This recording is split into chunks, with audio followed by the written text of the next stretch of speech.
Fala aí, pessoal, tudo bem? Como é que vocês estão? Galera, sejam muito bem-vindos a mais um João Mendes Entrevista, hoje recebendo novamente o Luciano Masson. Luciano, meu querido, obrigado mais uma vez por ter aceitado o convite. Oi, João. Oi, pessoal. Prazer falar com vocês. Obrigado pelo convite. Muito bom. Gente, o Luciano é defensor público, a gente vai conversar hoje sobre a carreira da Defensoria Pública. Então, essa é a hora que você tem para pegar a sua caneta, pegar seu papel e tomar nota. A gente vai falar várias coisas. Luciano, você já está com a gente aqui há muitos anos no ênfase, né? Assim, parceria longa, né? Ô, João, deve fazer uns 10 anos, viu? Faz uns É. 10 anos por aí, 10 e exatamente. indo para mais 10, se Deus quiser. Para mais 10, se Deus quiser. Perenidade é o nosso nome, né? Assim, Pô, deixa. a gente aguenta, a gente é duro na Pô, queda. claro. Muito bom, muito bom. Luciano, vamos lá. Você é defensor público do estado de São Paulo.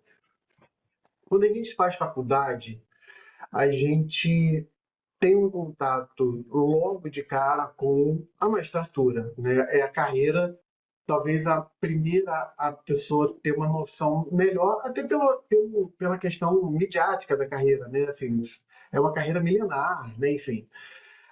Defensoria pública já é uma carreira que as pessoas começam a descobrir estando na faculdade, né? E até muitos até depois da faculdade. Então a primeira pergunta é: o que é a defensoria pública? Para que a defensoria pública existe? Qual é a missão? E eu talvez acho que essa é uma palavra marcante para a defensoria pública, né? Qual é a missão do defensor público? Bom, a Defensoria Pública, ela foi trazida na Constituição Federal, ali no artigo 134, sofreu algumas modificações por emendas constitucionais recentes até, e ela é regida também pela a Lei Máxima, Lei Complementar 80. É uma instituição do Estado que presta assistência jurídica, que é uma assistência judicial e extrajudicial, a indivíduos e grupos em situação de vulnerabilidade.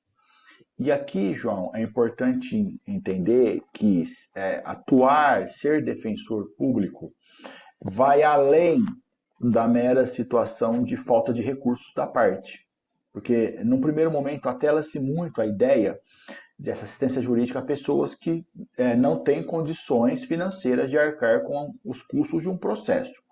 E a Defensoria Pública, no recorte que ela vem sendo dada a ela e referendado pelos tribunais, ela vai além disso. Então, é possível pensar na atuação da Defensoria Pública em ações ou demandas individuais, clássicas, divórcio, defesa de presos, ações contra o Estado para obtenção de medicamento, fraldas, etc., demandas individuais, mas também existe uma perspectiva de atuação coletiva em prol de grupos em situação de vulnerabilidade. Então, por exemplo, a tutela de mulheres vítimas de violência, que é um grupo extremamente vulnerável da nossa sociedade, atuação em prol de pessoas em situação de rua, em grupos ou que lutam pela tutela coletiva da posse, pessoas com algum tipo de deficiência. Então, são várias as perspectivas de atuação da Defensoria Pública individual, coletivamente, judicial e extrajudicial. Bom, é possível falar, por exemplo, na prática já aconteceu isso algumas vezes, o defensor público celebrando um termo de ajustamento de conduta, um TAC, como a prefeitura, que, por exemplo, não cumpre as regras básicas do SUS, o Sistema Único de Saúde, por exemplo. E tudo isso é o Estado. Porque eu sempre falo, vamos pensar no recorte do processo penal. O Estado acusa por meio do Ministério Público. O Estado julga por meio do Poder Judiciário e nada mais justo que o Estado defenda naquelas situações em que a pessoa não tem condições de arcar com os custos de um processo.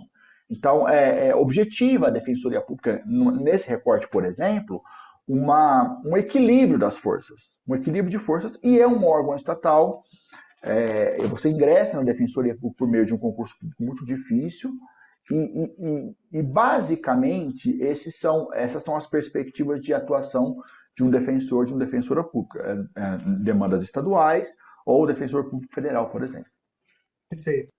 É interessante isso que você começou e até desenvolveu já essa ideia de que são indivíduos e grupos, né? Ou seja, direito individual e direito coletivo, né?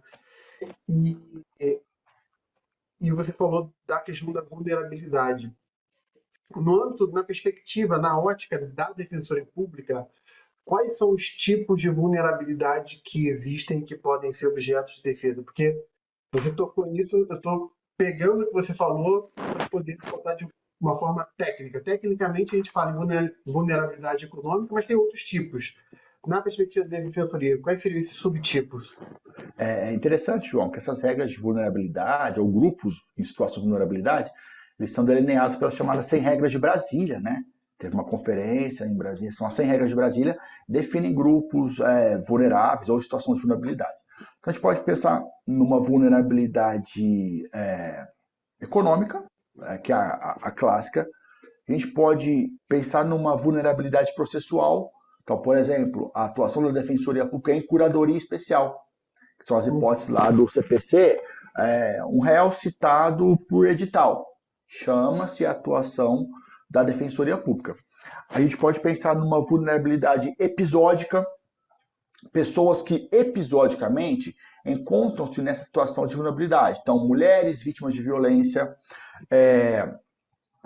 presos. Então, olha que interessante esse exemplo.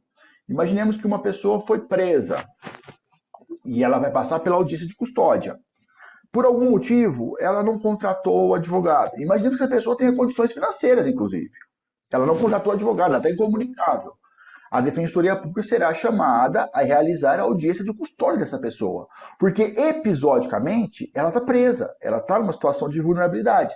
E esse é um exemplo interessante porque, se entender no processo que ela tinha condições de contratar um advogado e não contratou, o juiz pode arbitrar honorários. Aí não para o defensor, mas para a instituição. Então, seria um exemplo de uma vulnerabilidade episódica. É possível, por exemplo, João, tem até um conceito do STJ que ele fala dos hipervulneráveis. Então, o exemplo que o STJ dá é como se fosse uma vulnerabilidade ao quadrado. O exemplo do STJ, um idoso consumidor, que diariamente, na triagem da Defensoria Pública, atendemos dezenas de idosos que caem em golpes. É o golpe do consignado, é o golpe do colchão, é o golpe do empréstimo. Então, pelo STJ, ele é uma pessoa, como se fosse uma vulnerabilidade ao quadrado. Ele é idoso e ele é consumidor. Então, seria também um exemplo, esse até é uma expressão do STJ, de um grupo hipervulnerável que demanda assim, a atuação do Estado, o Estado Defensoria. Entendi. É uma espécie de vulnerabilidade interseccional, né? Porque você entrelaça dois tipos ou subtipos de Isso. vulnerabilidade. E se observa que ela vai se espraiando pelos vários ramos do direito, né? Poderíamos falar em vários grupos. Perfeito. Eu lembro, Luciano, que alguns anos atrás, bastante anos atrás, quando a gente falava, por exemplo, sobre ação afirmativa, e esse é um tema que eu termino tocando por causa do direito constitucional, né? Isso que eu vou falar não é uma coisa recente, é uma coisa mais antiga, né? Na hora que se falava de ação afirmativa, você chegava a ler ou escutar a gente falando assim, que a ação afirmativa era uma medida, uma política pública em favor da... E aí dá a seguinte expressão, de grupos vitimizados. Depois de um tempo, essa expressão vitimizados ela foi substituída pela expressão vulneráveis, porque talvez o termo vitimizado ela carregue um sentido pejorativo que o termo vulnerável não carrega, né? Faz sentido isso no contexto da Defensoria Pública, na tua ótica? Total, total. Essa ideia de grupos de vulnerabilidade, em situações de vulnerabilidade, e essa ideia da ação afirmativa, né? Você aqui é professor de todos nós, a necessidade dessa atuação do Estado de forma positiva para dar uma isonomia plena, material, né? Então, eu te dou um exemplo. Editais de defensoria de concurso, eles trazem, alguns até de forma pioneira, reserva de vagas. Por exemplo, para grupos de pessoas negras, grupos de pessoas transexuais, indígenas, porque eles demandam essa atuação, essa política pública positiva do Estado. Então, é interessante que isso, eu sempre brinco sobre isso, isso é meio que o DNA da instituição. Essa busca da isonomia, da igualdade, essa emancipação na fruição de direitos para esses grupos, né? Para esses grupos que durante anos e anos e anos vêm sendo vilipendiados pelo Estado, pela iniciativa particular. Pelo contexto histórico, perfeito. Exatamente. Como é que é o dia a dia do defensor público? O defensor público, às vezes a gente ouve gente falando assim, o defensor público ele é um tipo de advogado, então ele está advogando, só que dentro de um órgão específico, né, tendo o seu remunerador, não o particular, não o indivíduo ou aquele grupo, mas sim o Estado, enfim. Faz sentido falar dessa maneira? O defensor público ele é uma forma de advocacia com algumas peculiaridades? Como é que é o dia a dia? Esse recorte é apenas uma pequena fatia do recorte. Se você identificar que advogar é você patrocinar ações, né? Acho que a própria conotação do verbo significa isso. Seria isso, mas além disso. Então, por exemplo, eu vou falar um pouco do meu dia a dia. Eu atuo as minhas atribuições são cíveis, família e fazenda pública. Então, existe uma escala, então todos os dias a Defensoria Pública faz a triagem, atende pessoas que vão ao órgão com as mais variadas demandas. É um verdadeiro pronto-socorro jurídico, né? Tem da cadeira de roda, a internação por uso problemático de drogas, ou pessoas, porque a Defensoria Pública ela meio que se torna um referencial. Pessoas que são. Vai na defensoria, sabe aquela história do posto Ipiranga? Vai na defensoria pública, mesmo não sendo na defensoria pública, nós acolhemos essas pessoas, aquilo que é demanda são exigidos documentos, e aqueles que estão na defensoria pública, porque foram mandados ali, mas não é ali, você oficia, você encaminha as pessoas para os órgãos respectivos. Eu tenho um exemplo clássico, uma vez mandaram uma pessoa na defensoria pública para fazer RG. Eu falei, não é aqui que você faz RG, mas eu vou te dar um ofício, vou te encaminhar adequadamente, né? Porque isso aqui é um pouco de educação em direitos, né? Encaminhar a pessoa para aqueles órgãos respectivos. E todas essas demandas, antes de você atender e fazer essa avaliação jurídica, todas as pessoas elas passam por uma avaliação socioeconômica, porque nós temos um perfil de atuação. Então, por exemplo, no estado de São Paulo, a regra, existem exceções, é que o núcleo familiar ele não pode ter uma renda superior a 3 salários. Então, você faz a avaliação socioeconômica, essa avaliação sendo positiva, aí você passa para a avaliação jurídica.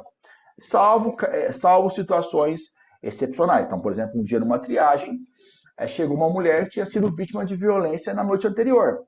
E ela sequer trazia os documentos pessoais.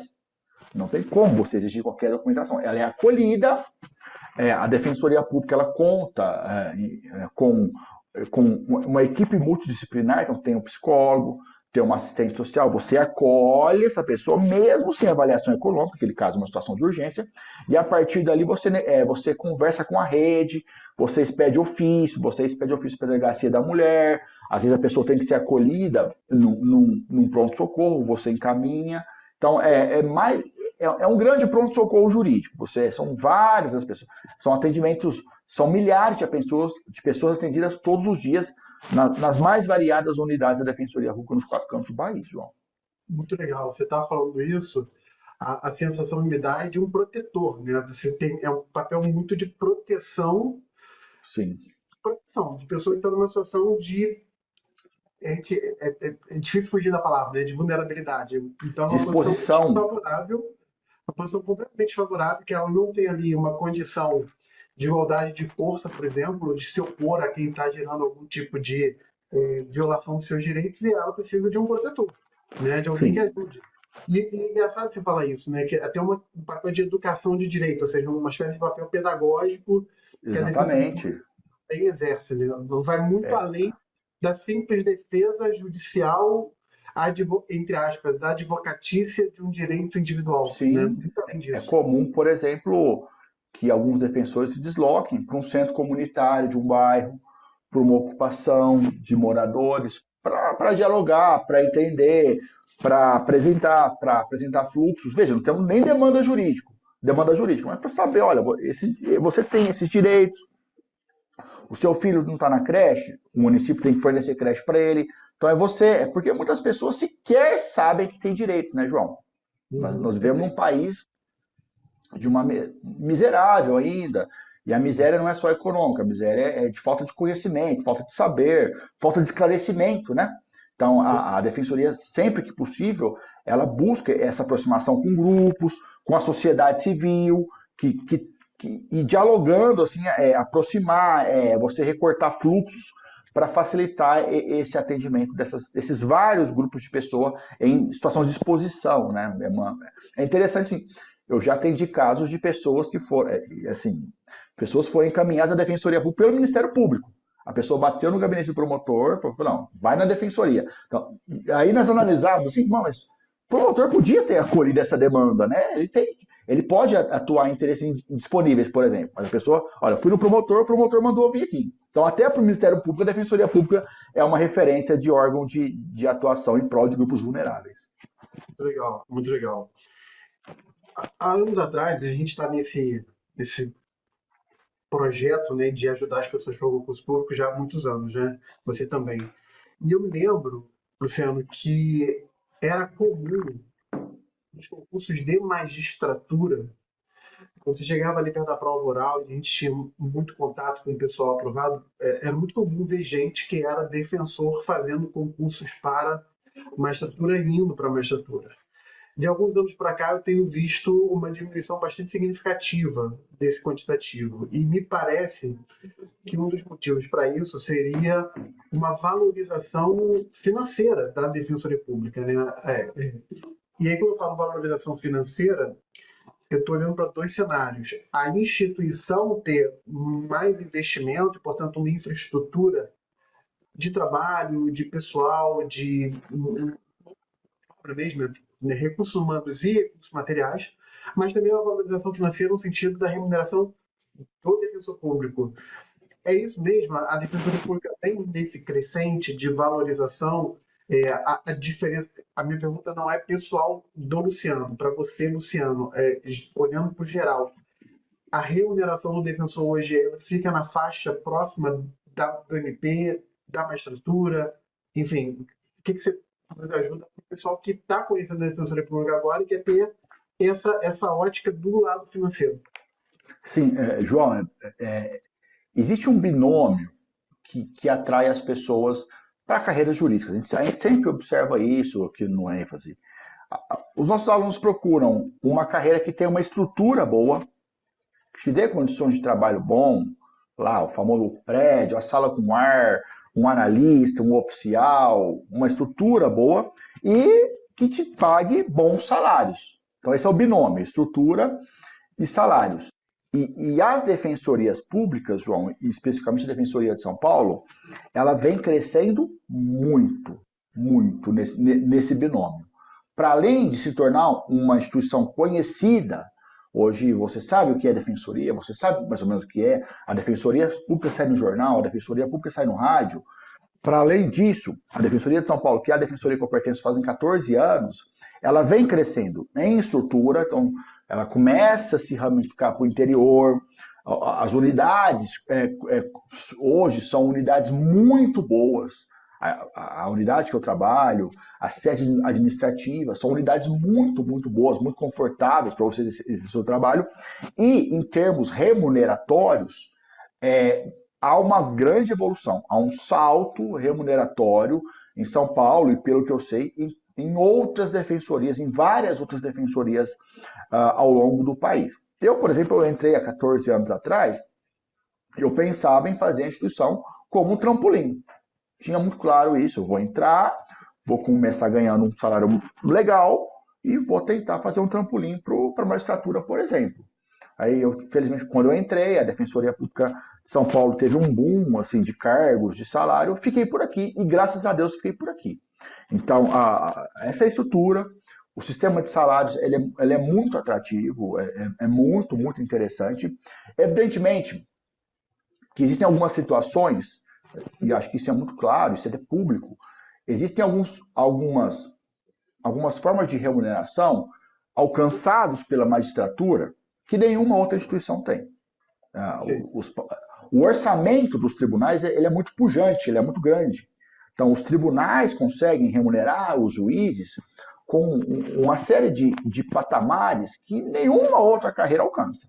Nenhuma Uhum. outra carreira alcança. Então, é como se nós tivéssemos um topo, né, que são os salários pagos aos magistrados e magistradas, e depois tivéssemos outros grupos, que está a Defensoria Pública, o Ministério Público, as procuradorias também têm um salário bom, delegados em alguns estados, né, e carreiras federais análogas. Então, é, a questão salários remuneratória, ela tem crescido, cada vez crescendo mais.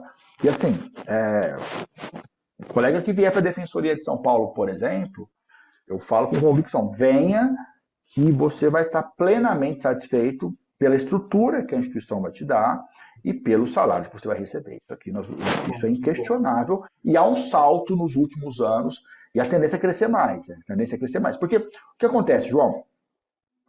Como uma instituição pública, a defensoria depende de orçamento do Estado. Isso é clássico. É o Estado que abre o cofre, olha, você vai gastar X, as instituições públicas dependem de dinheiro público. E cada vez mais o executivo, no caso o executivo estadual, ele vê, e o legislativo, ele vê a instituição como uma forma de você fazer política pública em prol de grupos vulneráveis. Então ele enxerga a defensoria pública, olha, a defensoria pública consegue chegar em locais, em situações, em demandas que o Estado ainda não chegou. Então, enxergar a defensoria pública como esse canal, como esse vaso para a realização, esse canal para a realização de políticas públicas, o executivo, o legislativo, eles vêm entendendo isso. Então a tendência é o orçamento, por exemplo, a cada ano cresce mais. E aí isso aumenta a estrutura e aumenta a remuneração dos colegas. Perfeito, muito bom, muito bom. É, você tocou, você falou assim, né? Magistratura termina tendo algumas peculiaridades que diferenciam. O MP, Defensoria Pública ali muito próximos. Se tocou também nas procuradorias. E aí eu vou pegar esse gancho para fazer uma pergunta que é mais remuneratória, é sobre função mesmo, né? Voltando para a questão da função. Qual é a diferença, o público aqui entender qual é a diferença em linhas gerais? Eu sei que a diferença é absurda, mas que muita gente talvez não perceba tanto. Qual é a diferença entre, de um lado, a defensoria pública e, de outro lado, a chamada advocacia pública, que está ali dentro? Advogado da União, procurador da Fazenda, procurador federal, procurador do Estado, procurador do município, é chamada advocacia pública. Qual é a diferença entre defensor público e um procurador do Estado, do município, advogado da União, enfim, a chamada advocacia pública?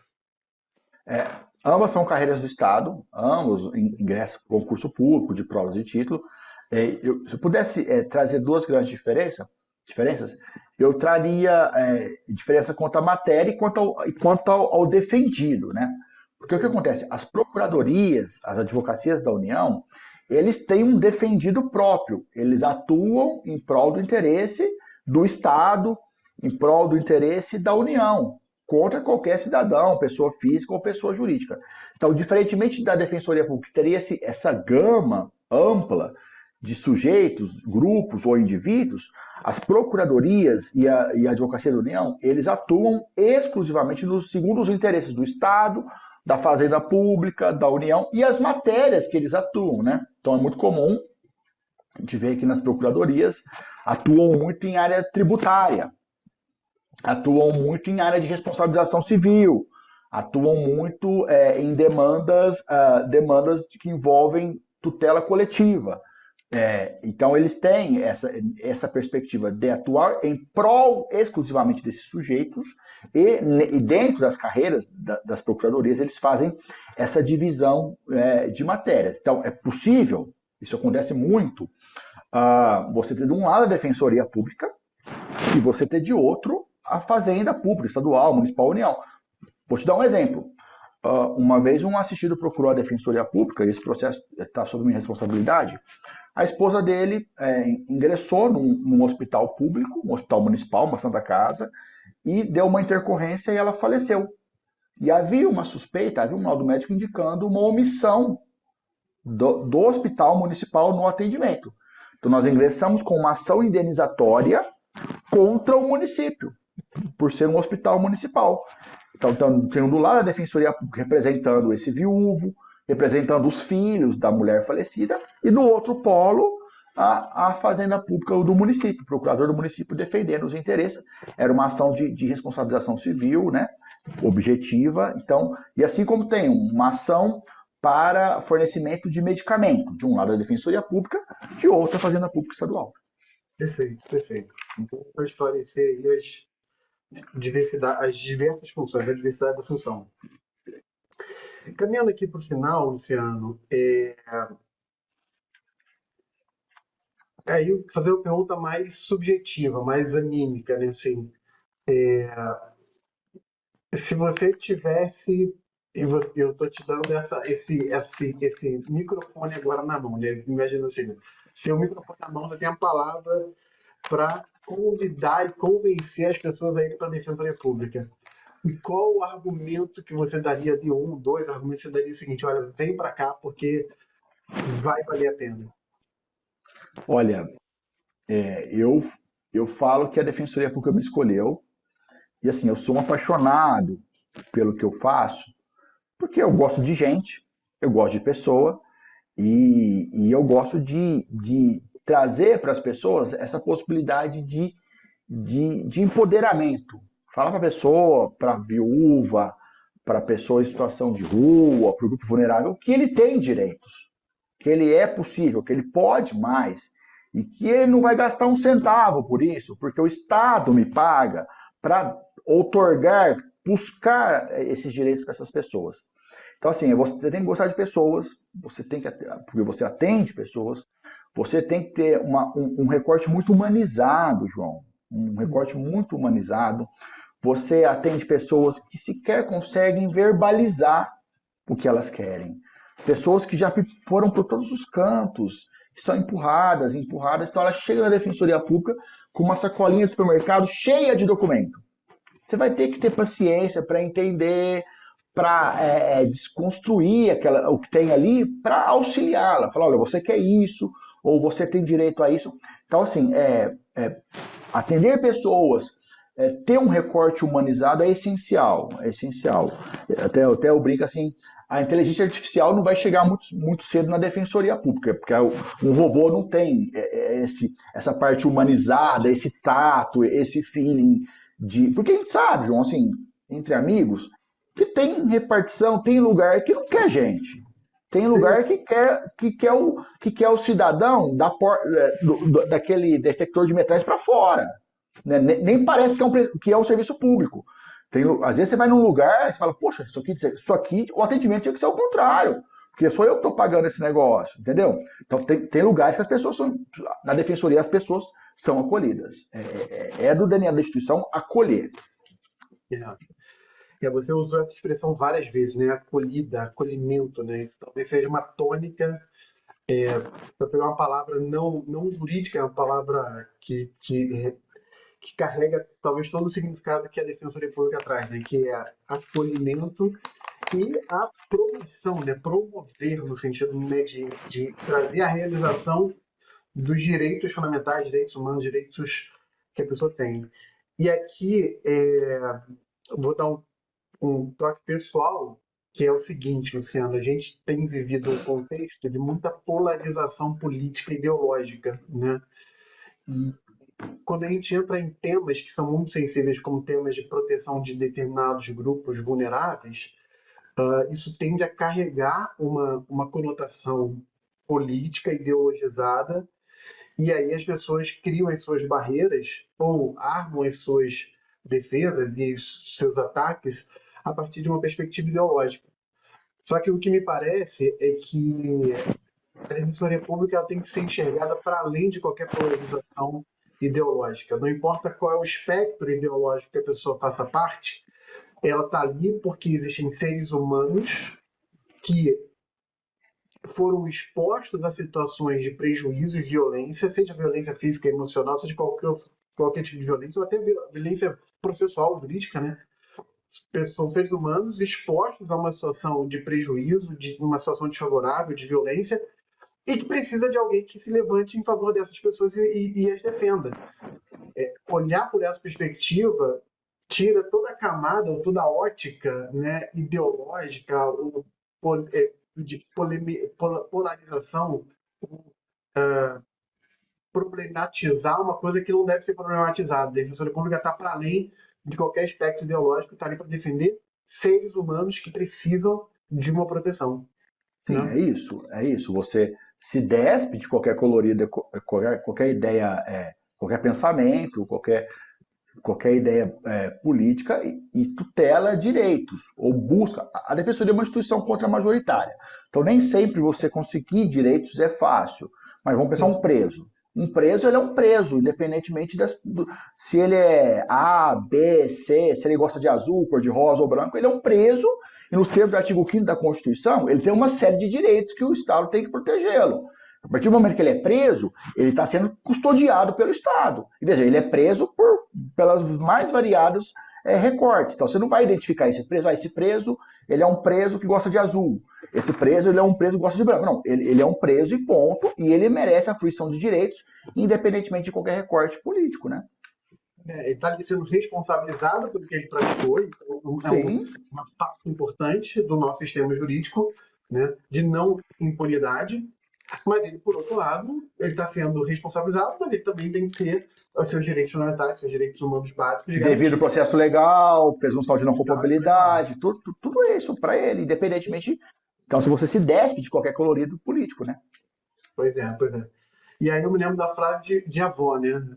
As mulheres, as avós passadas falam assim: pau que bate em Chico, bate em Francisco. Já ouviu a expressão? Exatamente. Determinado grupo não tem os seus direitos protegidos, quem vai me garantir que amanhã você e eu, em um outro contexto, que não vou ter os meus direitos protegidos? Então, na verdade, É, essa universalização da proteção é uma garantia para todas as pessoas.